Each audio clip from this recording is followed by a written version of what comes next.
As a founder, what type of KPIs are you watching on a daily basis, if you are? I would say mainly time to market from delivering, enabling our deals. I'm trying, again, as a CTO, not as a sales leader or someone responsible eventually to generate. Of course, I care about it mostly.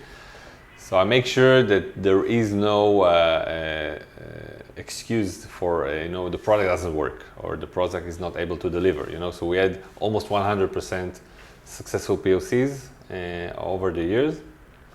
We hardly fail, so I'm making sure that before we are approaching a POC, the product is ready for that POC. So I have weekly meetings with all the regions, with all the customer success managers, going through their POC, understanding what's the use cases. Of course, if it's needs to be productized, if it's an interesting market for us, we're also building the right connectors and so on, together with R&D product teams, making sure they deliver, avoiding, build to fail, situation. So we don't get to a situation where I know good chances we're not going to be able to deliver, of course, and try to be ready, setting the right expectation. I think, again, personally, this is kind of number one goal, delivering. Eventually, I don't believe in anything. You just need to deliver. If you deliver, of course, I'm not a business guy, and I was never a business guy. I became a business in the last couple of years, but I'm not. Eventually, I know the sales guy eventually need to trust his engineers, to trust the product, can deliver, and then he can, promise, say any words he used to say to eventually close the deal eventually. Yeah. That's kind of the key as I see it. Of course, I nurture a very team spirit, I would say progress for everyone. So everybody here always have a career path, in that respect. So most of the team here I hired is their first job.